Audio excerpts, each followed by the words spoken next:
Welcome to the Decent Crypto Podcast. Today is Saturday, December 17th. We are live with our final part of Bitcoin month, STX. Matt, how you doing? Man, Bitcoin month is the best. I think we should do one every year, but boy, the STX is a bit of a reach. I know it was hard to come up with a fourth topic for Bitcoin month. We were thinking about mining. Mining stuff. Mining stuff. Yeah. Should we do a mini deep dive on mining? Bitcoin mining is hard. Yeah, Okay. Bitcoin mining is hard. Core On Scientific, RIP. Yeah. Turns out scaling Bitcoin is also kind of hard. Building smart contracts on top of Bitcoin is also kind of hard. Building tokenomics on top of a smart contract platform on top of Bitcoin is also very hard. Making that token pump is impossible. End of episode. Wow. Bye Bitcoin month. Yeah. Yeah, it was fun. That was good. Okay, Matt, what are we here to talk about? All right, so we're gonna talk about stacks, which is I think to date probably the strongest contender for what you could call like a layer 2 on top of Bitcoin. We'll get into a little bit of like why I wouldn't call it a layer 2 in a minute, but first, like, let's just try to understand kind of like why does this exist, right? Why does this exist? Yeah, because we talked about a couple other layer 2 like things, right? We talked about Lightning, talked about Taro on Lightning, like some of the things that are enabled by the two of them. Check out our last two deep dives. But what is Stacks trying to do that's different than those two things? So Lightning really exists to try to scale, payments, right, on Bitcoin. If you think about Bitcoin, it's kind of like an app chain, really. It's like a blockchain that serves one purpose, which is transferring value and storing value and all that. It's like it's a monetary blockchain. If you think about Lightning, it's the same app, just like more scalable, right? Without having to put all of the data directly onto the layer 1, you can have this kind of like layer 2 like system, right? Almost looks like an optimistic rollup. Check out our Lightning deep dive if you want more. But it's still payments. It's still payments at its core. And if you think about Taro, it's effectively just like trying to extend Bitcoin payments to cover other asset types, right? Most notably like stablecoins, right? Because people don't want to spend their Bitcoin because it's a store of value too. Yeah. This is where like having all the characteristics of money kind of shoot you in the foot. It's a I store know, of value. right? It's a medium of exchange. Like unit of account. It's almost hard. It's almost hard to be a unit of account if you're a store of value because your value is going up. Hopefully, and if you look historically, most different types of money have served different function, or like different kinds of monetary things. Like they serve different functions, right? So like the store of value has historically been gold, but the unit of account has been the dollar. And the medium of exchange is also it's really dependent, but you don't also dollar, generally have usually it's dollar, but you don't generally have one currency or one kind of whatever monetary unit serving all three functions. Yeah, and I mean, even from like the very beginnings of like personal finance classes, like if you ever take one of these, the whole idea is that your money should be working for you. So you really shouldn't be storing your value in the same thing that is a medium of exchange. I mean, we literally have checking accounts and saving accounts, right? One is the store of value area, one is the medium of exchange area. Yeah, so it's true. So anyway, payments as an app is really just like one thing that can get done on blockchains, right? And that was the same core idea that led Ethereum to get built, or any of these other smart contract platforms, is like, can we have a way to have some kind of more generalized compute happen on chain? And so there's that, and then there's scalability, right? Which is that like Bitcoin, it's only like 6 transactions per second, right? It's slow on purpose, and maybe there's a way that we can try to scale this a little bit better, while still sort of like building off of the core security that the Bitcoin blockchain brings you. So that's where we come to stacks. Mm. Do you wanna give like a little bit of the history? I actually know very little. Yeah, sure. So is Stacks is what it's called now. Initially, it was called Block Stack. So it was created by these two guys, Munib Ali and Ryan Shea, called Block Stack. They started in 2013. I guess this guy was doing his PhD, and his PhD was on Block Stack. So yeah, they we should yeah. we should do PhDs. I want to do mine on USDC chain. Oh, actually, somebody might be doing that right now. There's definitely like at least 10 dudes right now who are doing a PhD on stablecoins for sure. One of them is Do Kwon. Just kidding. So so yeah, it came out in 2015. Their whole thing initially was around like decentralized identity. They were, I think, initially like gonna do their like have their own blockchain. They've been kind of iterating for a long time. Initially it was kind of this like basically like a data and identity layer that people could build applications on top of, that still use blockchain tech. Yeah, I don't know, kind of all over the place if you ask me. I had met a few of these guys back in San Francisco in 2017. Always really, really cool stuff that they were working on, but it never really gained traction. Then in 2018, they released a token, Stacks. That's the Stacks token. I think that's when they also rebranded to the name Stacks. Great times to launch a token. Yeah, I know, right? When in 2018? Yeah, Q1. Q2, Okay, Q2 2018. So yeah, Oof, not come the on. best time. Yeah, it's like launching a token like just 6 months ago. But in Q2 2018, like you might have thought that was your last chance to launch a token, right? Like True. It was different. True. But the key point here is that it was and again, we are not lawyers or securities people. They spent a year with the SEC going through like all this like regulatory approval. They got this like Reg A filing for the token. And I guess that's probably why it got pushed back a year. Imagine they launch in mid 2017, right? The token goes to the moon. Everybody's using Stacks, and then there's never an ICO bubble. Can you imagine if that's a real alternate reality? Like Ethereum gains no traction. Like Ethereum never gains traction. Platform on Bitcoin. Yeah. The SEC just fucked it. That would actually be kind of funny. They fumbled the bag, and now there's a plethora of like all layer ones and other tokens. Yeah, it keeps them busy. It's true. Okay, so then they launched their mainnet. I don't know, like around that time. This whole time they've been raising tons and tons of money from like big name people, Y Combinator, Winklevoss, all the tons of Angel List, like all this shit, Lux Capital, Digital Currency Group. Before really they ever launched a product. Then I don't know, Stacks 1.0 gets released in 2019. Something like that, 2018, 2019, like late 2018, early 2019. Yeah, Matt, that's basically the rundown. And now we're on Stacks 2.0, which is completely built on Bitcoin. Is it completely built on Bitcoin, or is it they have their own chain? I don't really know how this works. Sort of, kind of. So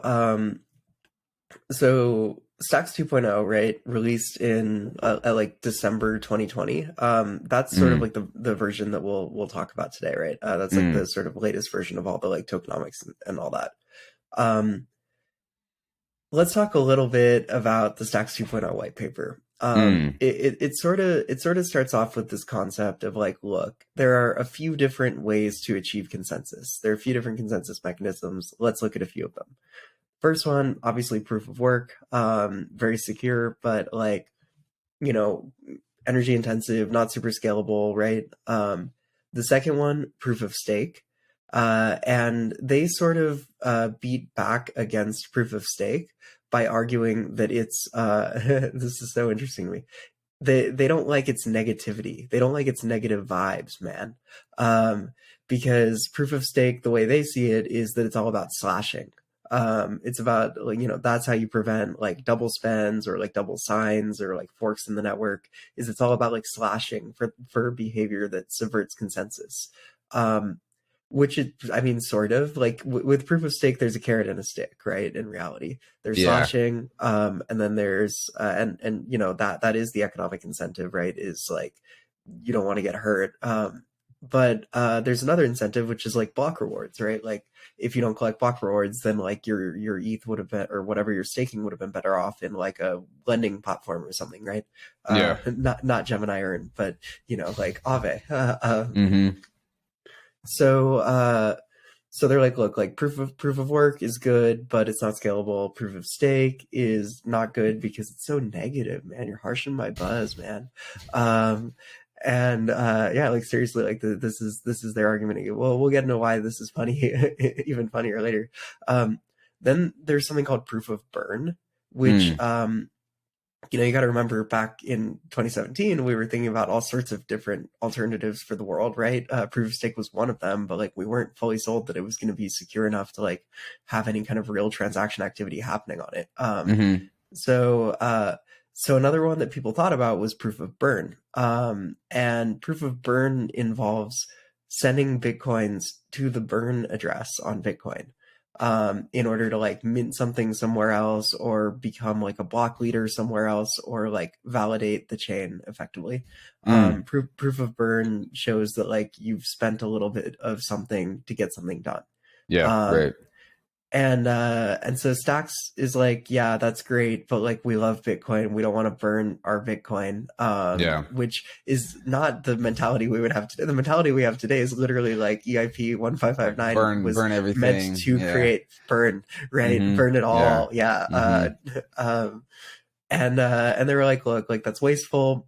And it has to do with the 21 million hard cap, right? And so the goal is to not have all your Bitcoin, like all the Bitcoin in the world, wind up in the burn address. We need something a little bit more economically viable. So Stacks introduces something called proof of transfer, POX they call it.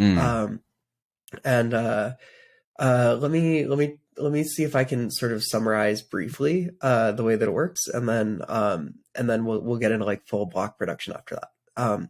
So proof of transfer, right? The idea is if you mine a block on Stacks, so Stacks is like a fully separate blockchain, right? But in order to become the miner for a block there, you have to send some Bitcoin to like a Stacks like validator address. Gotcha. Okay. A stacker address. So you send some Bitcoin there, and then whoever sends the most Bitcoin there, or it's a little bit probabilistic, right? And it's weighted by how much Bitcoin you send. So if you send 1 Bitcoin to the reward address and I send 2, I have twice as high probability of being the next block producer on the Stacks blockchain. Okay, got it. And is that Bitcoin now sent forever, or is that locked up for me, or is it gone? It's sent to another player in the system. So they call them stackers. You can think about them basically like stakers, which is like, I mean, it's really funny because they go to like pretty long lengths in the white paper to talk about why proof of stake is bad, and then they introduce something called stacking, which is staking. So it goes to stakers, and then you get to make the next block. Now, the key here is why would you send Bitcoin to anyone for the right to create anything? Well, it's because you're getting paid a little bit. So you get a block reward on the Stacks blockchain, and you get like transaction fees, right? Okay. So, similar to wanting to be the miner in a proof of stake system or in a proof of work system, like you get a little bit of a reward for being the one that makes that next block. And, theoretically MEV, right? So wait, hold on. Am I like, if I do this, am I expecting to get that 1 Bitcoin back ever, or is it gone? It's not yours. Okay. It's sent to the stakers. Okay, I see. So the like core of proof of transfer, right, is this idea that like you can do something on another chain. You can spend a little bit of some other asset in order to be the canonical like block producer on this other chain, Yeah, right? yeah. Hmm. That's and if you think about proof of work, that's sort of the purpose that it serves too. You do something in order to become the block producer. Proof of Yeah. stake, you do something to become the block producer. Proof of transfer, same thing, right? Mm. And Yeah, stacks but the blocks that difference, well, yeah, yeah, but the difference though is that in proof of stake, that's your stake, right? You're not yeah. sending your money to a different party, right? Like you can become a validator just by having that asset, and You're not spending basically, anything. yeah, exactly. Yeah. You Yes, are correct. right. So that's the gap here, right? Is like, first of all, you send. That's why I kept asking, like, wait, where's that Bitcoin going? Like, what is that my Bitcoin? Like, is it gone? Like, Yeah, uh, you're like, wait, where's my checks yeah, pockets, right? yeah, no, exactly. Where's the Bitcoin? So, who are these validators that I'm sending this to? Can I become a validator? Who can become a validator? Is it like only Stacks that's running the validator nodes? Yeah, this is all just like one big scheme to get to get Bitcoin. To collect Bitcoin, yeah. Yeah. No, okay, so do you think first about the game theory from the miners perspective, and then we'll move into like the stackers. The miners will only do this. They'll only spend as much Bitcoin as they're going to get back in rewards for doing that. So it's Hmm. the stocks block reward and transaction fees. Um, so you know the whole thing sort of does create, interestingly, like an on-chain reference price for the stocks token STX, because you're only willing to spend up to the amount of Bitcoin that you'll get back in stocks value. Yeah, um and because you can sell it, right, for exactly. Yeah. ideally a little more Bitcoin. So now it's time to talk about the stackers. Hmm. This looks a lot like proof of stake, except Yeah. that you're not staking for the right to make a new block. You're staking for the right to receive some Bitcoin from the miners, Yeah. right? Right. So you have all these But people. wait, sorry, sorry. Mhm. In order to get that Bitcoin, you still do need to mine the next block or validate the next block, right? Like that's the only way you'll get the Bitcoin. No, it's separated. So they've Mm. separated staking from block production, which is Mm. interesting, right? Hmm. Okay. Yeah, you still get rewarded for staking, so you lock up your stocks for 2 week increments, right? And so I guess we can walk through like the increment sort of setup. So before the increment of like block production, there's what they call like a preparation phase, Okay. and that's where you stake. So you sign a message, you say, I'm going to lock up however many STX tokens for the Hmm. next 2 weeks. Okay. And Sign, so this and is all from the point of view of the validator. yeah, Stack the stacker. the We'll call him stacker, yeah, stacker. the Yeah, yeah. stacker, Okay, okay, yeah. stacker. Okay, so the You say stacker, how do they get the stacks initially? through the ICO or through a centralized exchange. Okay. Yep. So there's So you no go, way to like natively mine and get well, no, stacks. that's not true. So you could, right? The way that we just discussed, where like you could send some Bitcoin to the like designated Bitcoin recipient address, Hmm. and then you have the right to produce a stacks block, which gets you some newly mined stacks as a block reward and some transaction fees. Yeah, but like I'm asking about that initial stacker, right? Like how would they get the stacks to like receive the Bitcoin? Like they would have to buy them on the open market or through they would have had to gotten them through the ICO. So like, Yeah, but yeah. following the very first Yeah, yeah, yeah. one of Okay. these, then from there you can Okay. send some Bitcoin and get some stocks that way Okay, if you okay, wanted okay. to, That right? makes sense. Yeah. So but yeah, initially, yeah, ICO or centralized exchange.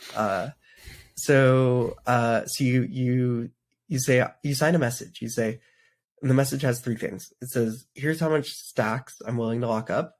Um and here's how long I'm willing to lock it up for, right? And then you say, here's my Bitcoin address where I want to receive Bitcoin in exchange for locking this thing up, right? Mm.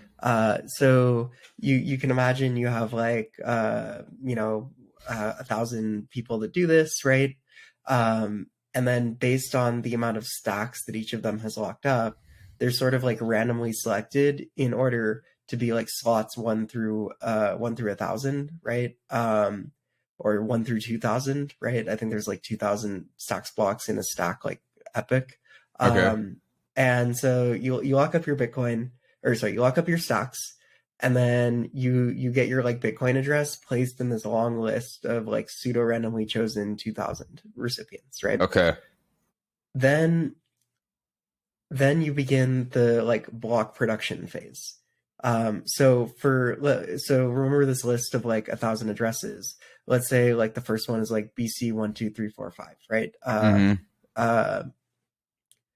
That if that's the address for that's like first in that list, then on the Bitcoin blockchain, everyone knows that like that's the address to send your Bitcoin to if you want to be the stocks miner, Okay. right? If you want to mine the next stocks block, that's who you're going to send your Bitcoin to. Yeah. And it goes again and again and again and again, through until you've gotten through like 2,000 blocks, right? Mm. So that's how everyone knows like which recipient address needs to receive Bitcoin in order to like count it as like a stacks transaction rather than just like a Bitcoin send and receive.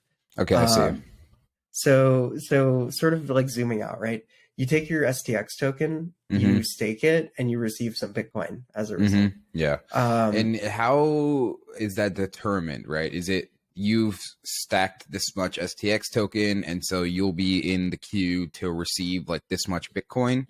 How is that? It's all like, It's not about the amount of Bitcoin that gets determined. It's the number of times that you show up in that list. Okay, I see. So it's the number of like slots that you're going to be the recipient for, basically. Okay. But so each of those slots, right? Like people might be sending different amounts of Bitcoin. Yeah. So it's arbitrary, like how much you'll get. Well, the game theory end result is that like, on average, you'll get as much Bitcoin as one stacks block reward is worth.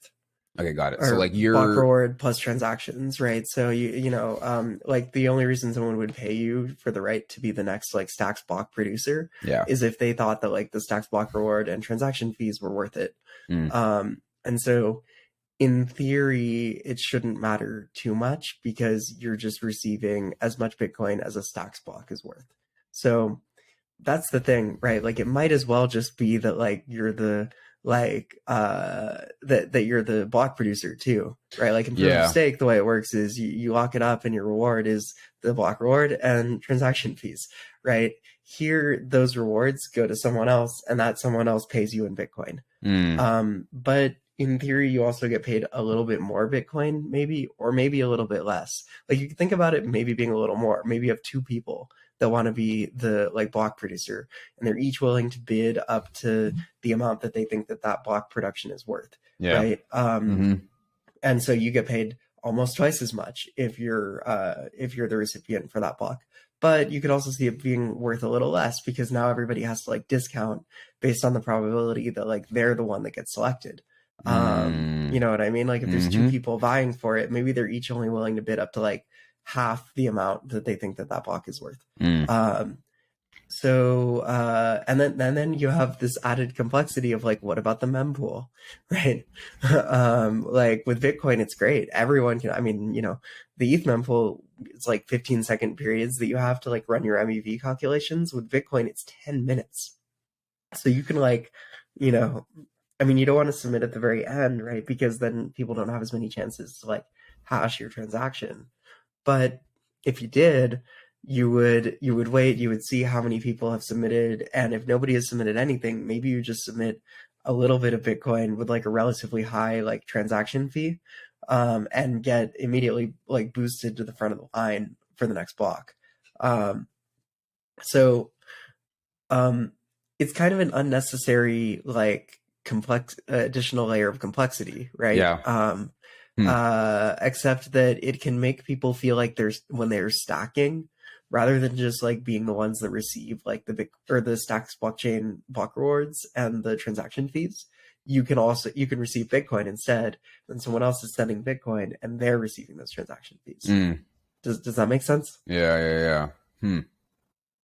Okay, Um, so yeah, you're no, go good. ahead. I was gonna say, so we're doing all of this, right?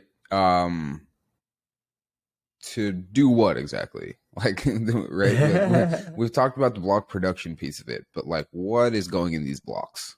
What can you do in these um, blocks?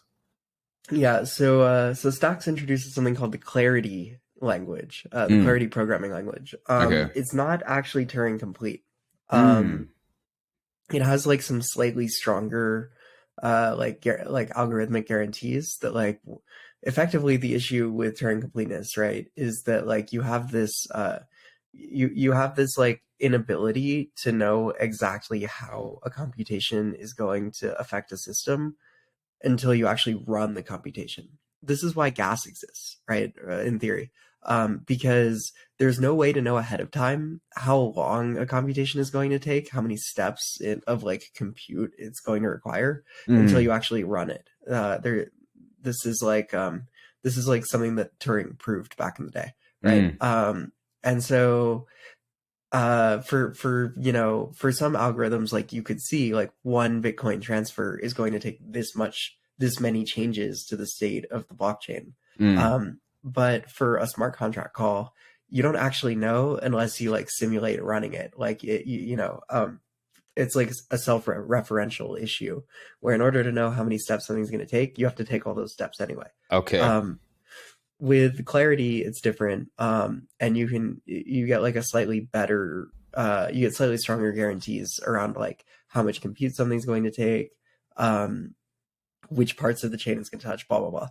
In theory, it's safer. In reality, I would argue that like Turing completeness isn't the thing that makes smart contracts risky.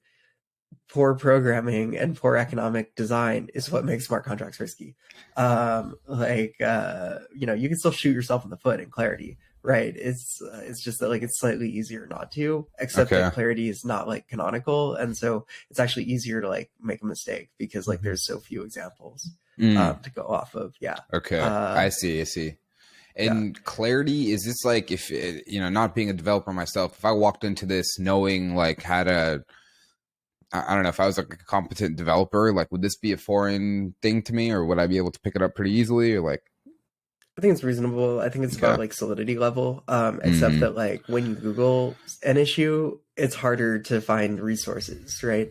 Like that's why the EVM it's part of why the EVM is so powerful. Like Mm. all of the like developer ecosystem around EVM is super mature, right? If you want to like test your smart contracts, there's like 8 testing libraries you can choose from. And people on my part of crypto Twitter, developer crypto Twitter, will argue endlessly about like whether they should be using like Solidity or Viper or like whether they should be using Foundry or Hardhat. But like the fact of the matter is there's a gazillion choices and they're all so good that people argue about which one's best. Mm. Like Interesting. writing smart contracts in Solidity is just a pleasure. It's really nice. Writing them in Clarity, I don't know. I just like don't even like. I don't feel like even starting unless I Mm. have some really specific reason. Like maybe I work for Blockstack, right? uh, That's funny. but in theory, you can do some interesting things with Clarity, right? Like you can do a lot of the similar things to what you can do on EVM chains. Yeah. You can have NFTs, right? You can have DeFi. You Mm-hmm. can have like borrow lend. I don't. You can also have tokens. Mm-hmm. So fungible tokens are sort of built into the standard here, a little bit like SPL tokens are built in. I see. And so just because like these That's are the slightly Solana newer, standard. Yeah, yeah. yeah, yeah. Mm. Just because like these are slightly newer, so they're like, well, tokens seem like pretty good use case. Maybe we should Yeah. like build those in as like part of the actual chain itself. Mm. Um, so so far, I don't think stuff has really caught on that much. Yeah. I was Um, just trying to find some dashboards on, user stats and just growth over time, but you can't really find it. Um, Yeah. I don't know. I've never heard of any applications on Stacks. I'm sure they exist. I was just looking at their ecosystem on their, on their page. And it's like, yeah, I've never heard of any of this stuff. Here's the Yeah. thing, like if you build this, right? Like going back to our initial point, like what if the token launch goes well in 2017? What if people build all these crazy tokens on top of Bitcoin? What if the ICO boom happens on Stacks on Bitcoin? Like is that a reasonable thing? Do you think?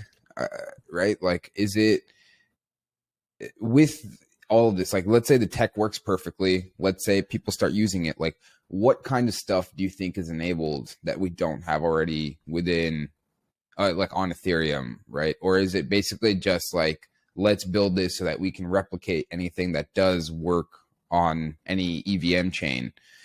Now we have the capability to just bring it over and do the same thing here.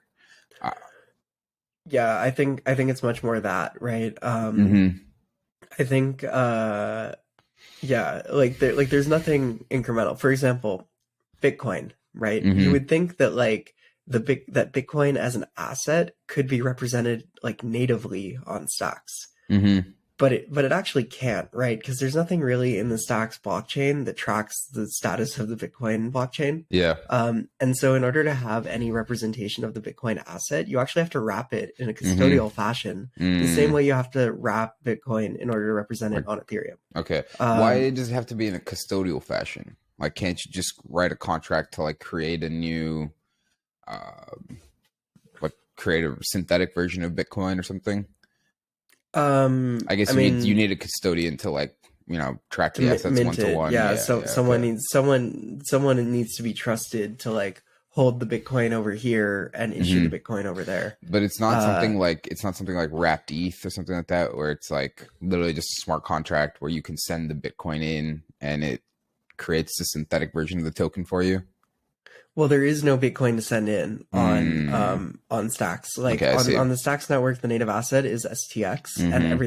everything else is like some token, Okay, got it, right? got it. Yeah. Bitcoin itself has to be like bridged into Stacks Mm-hmm.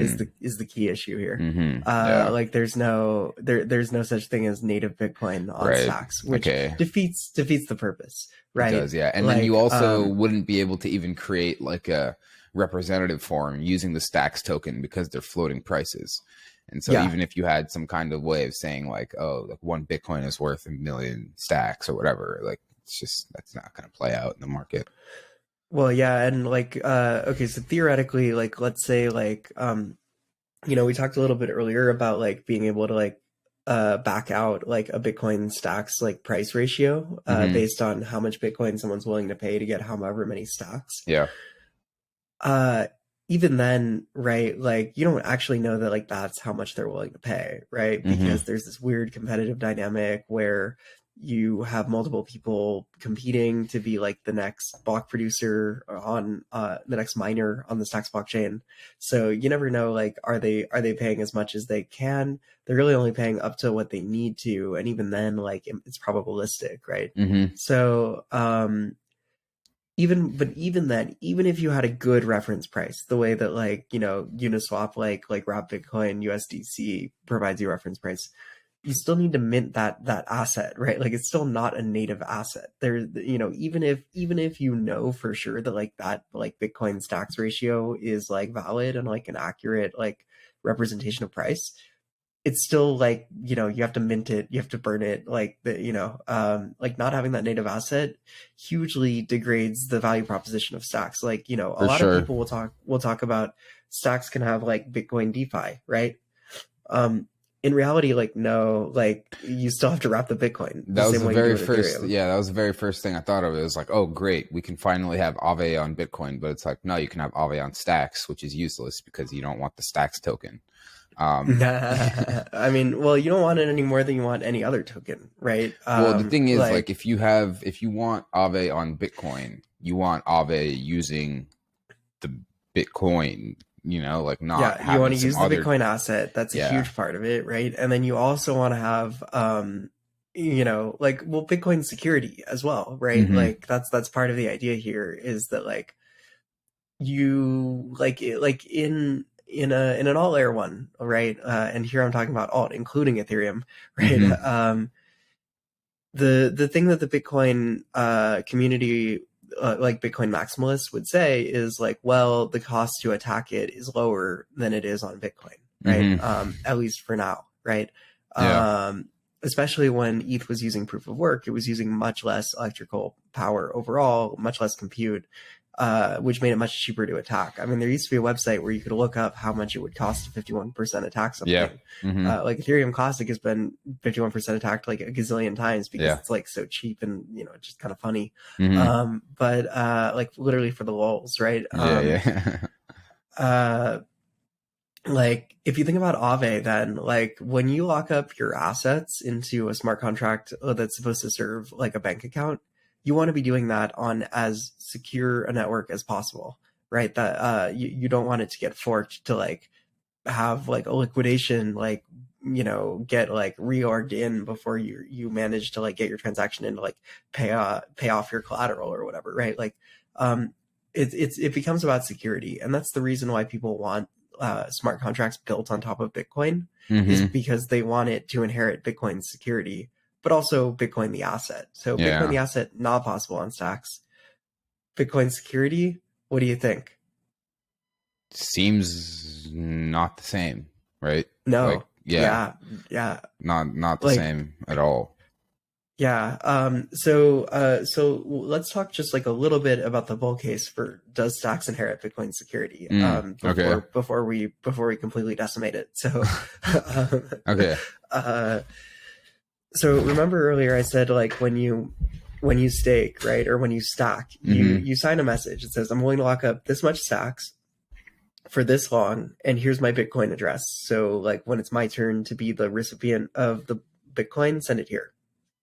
There's one other thing that you sign off on though, which is like, here's the canonical head of the chain as I see it. Okay. And so the like just sort of like digging in a little bit, the canonical head of the chain, it's like the block hash for the latest block, right? Okay. Yeah. And because that block hash will be different if you swap out like the block that came before it, you can basically it basically represents like the state of the blockchain, Right. and the history. Yeah. So every 2,000 blocks, all the stack ors come in and they say, here's what I see as the like state of the chain.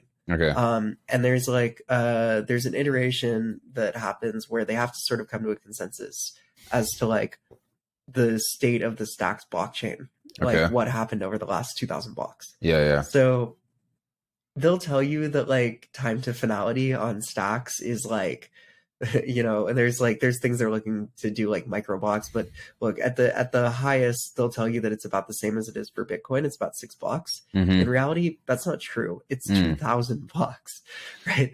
Because they all have to confirm. Yeah. Like the only time that like consensus actually happens, the only time that like staking leads to you participating in the consensus of the network is every 2,000 blocks in this like preparatory phase, right?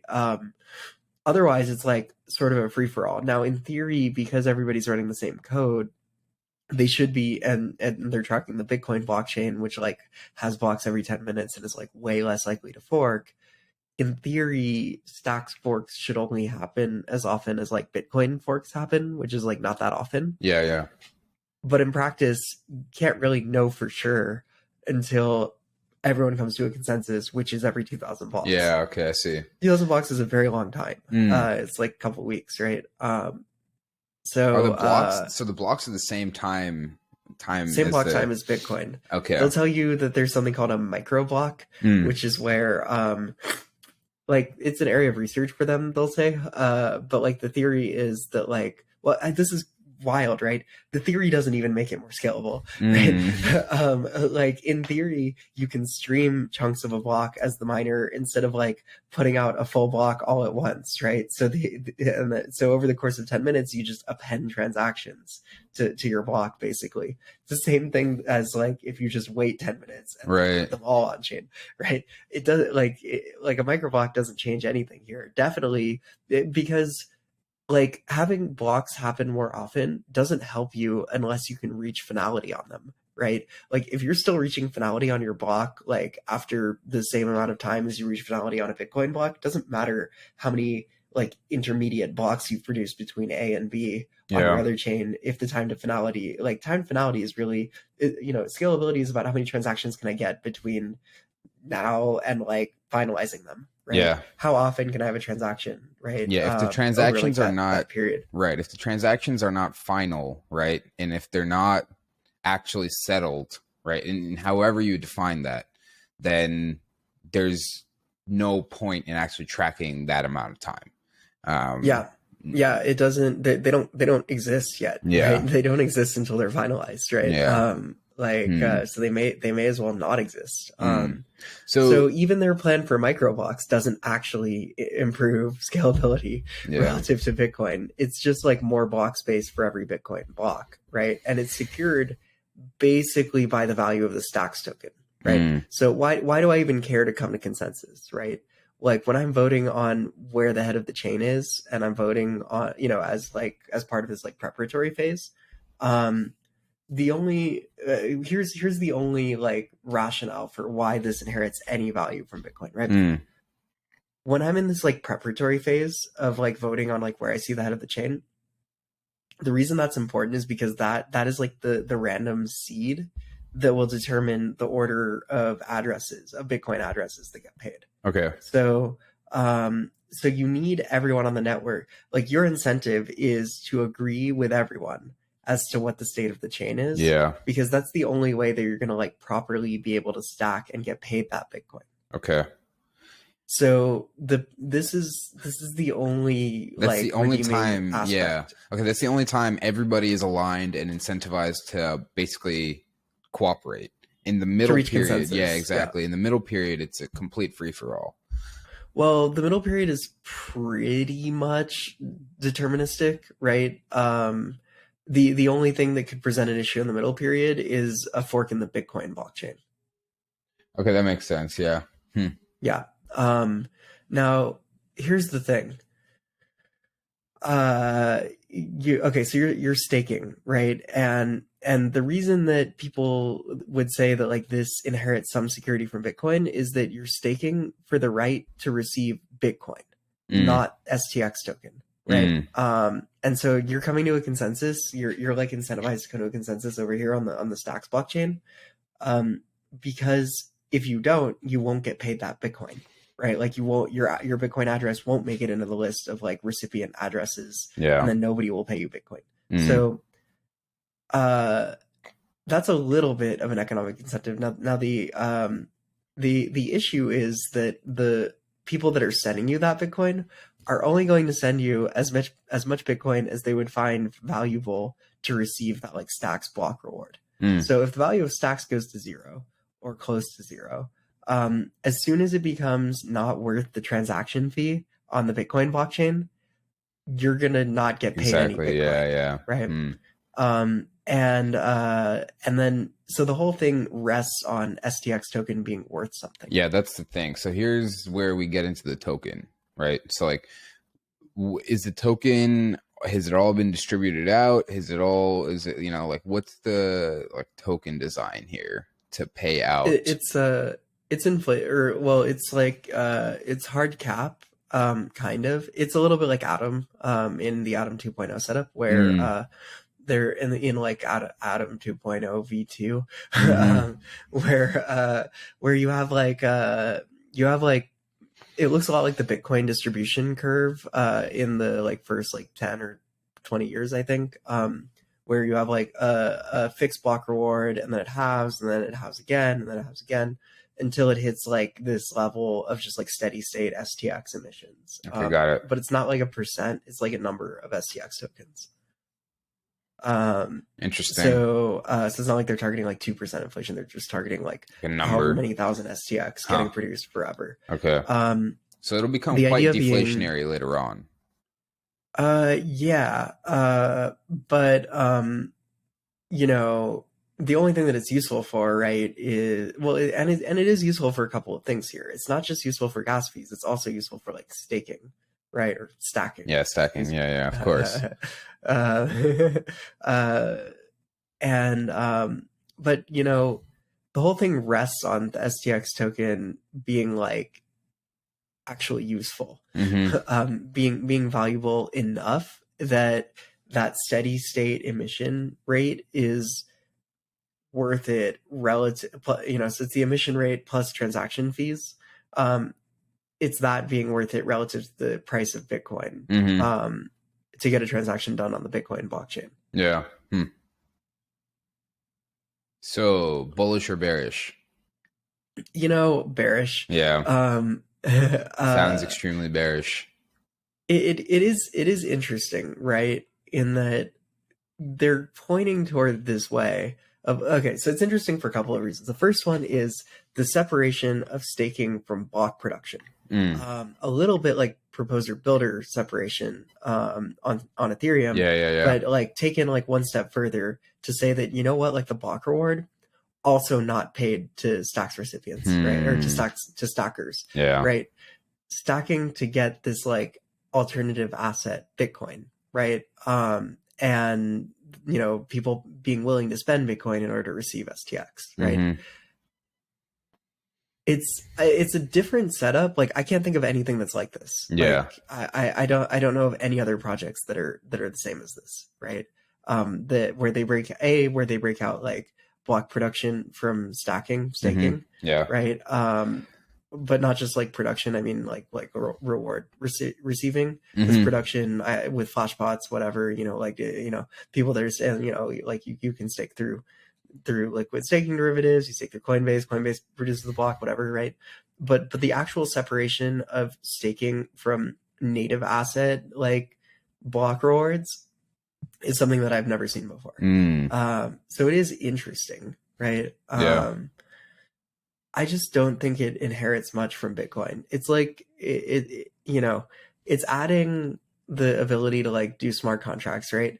But if the whole thing rests on the STX token being Yes. valuable in the first place, you might Mm-hmm. as well just have proof of stake, Yeah, right? exactly. Especially considering you don't have a native bridge, right? So like that's how little this thing actually touches Bitcoin. Yeah, this is the main problem is that all of this, if it could touch the native asset, seems very valuable. But since it can't, it is just an L2 that has zero value.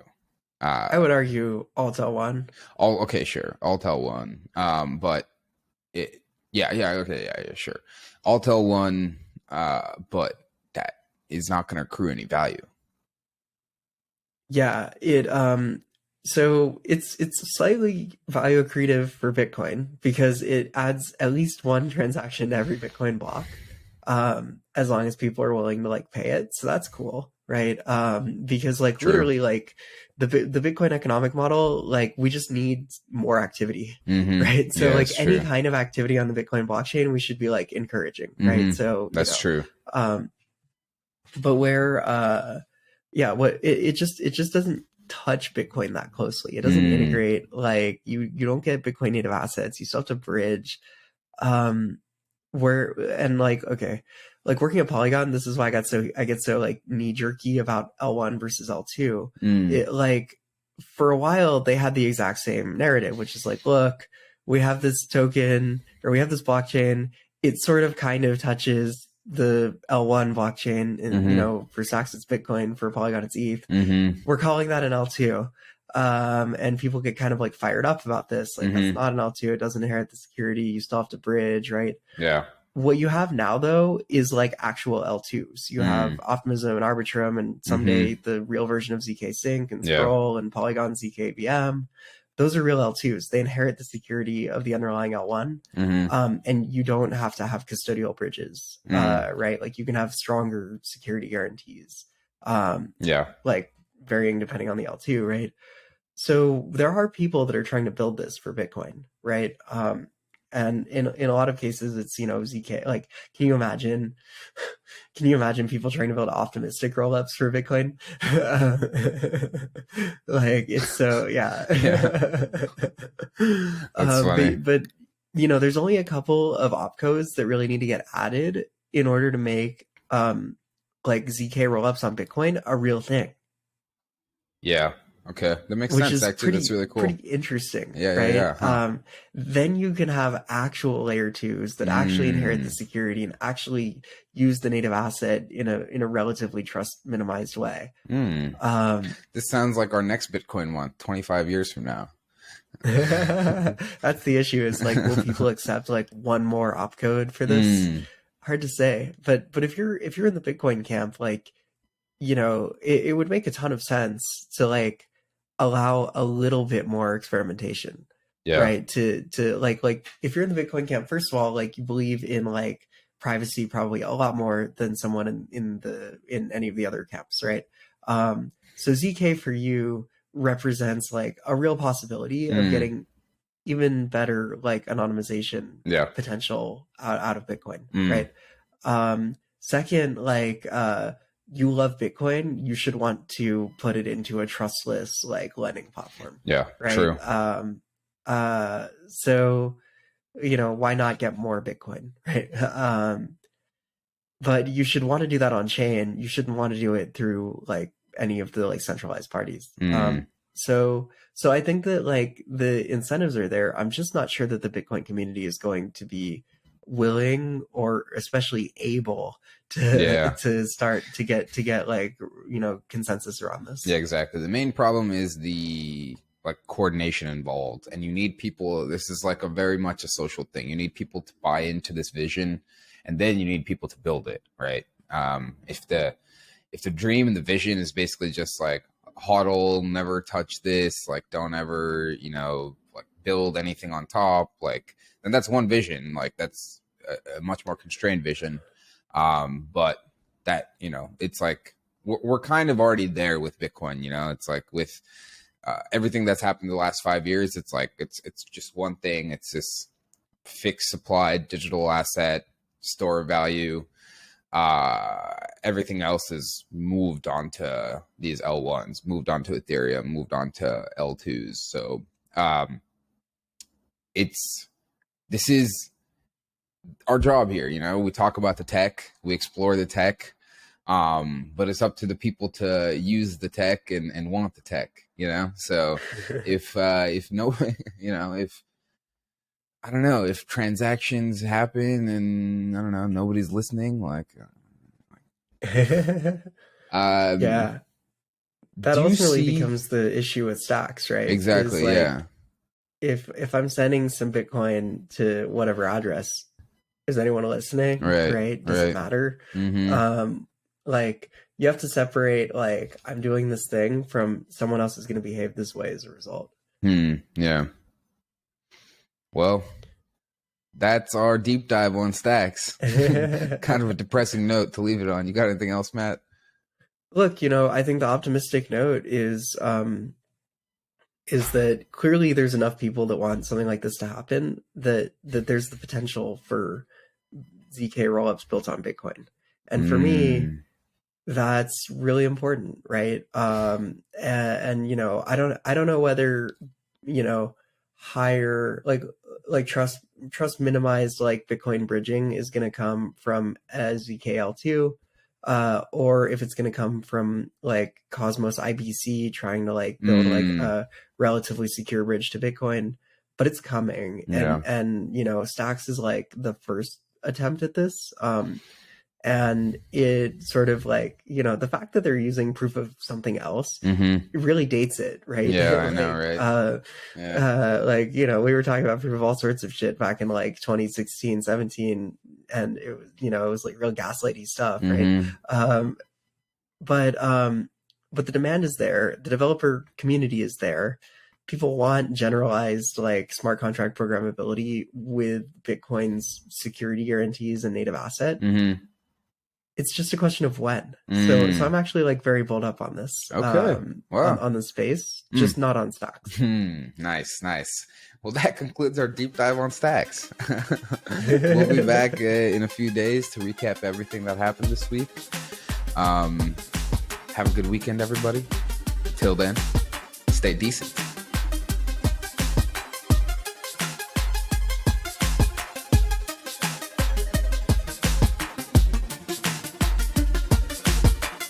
folks. None of this was financial advice, legal advice, investment advice, or any other kind of advice. If you're looking for advice, you are definitely in the wrong place.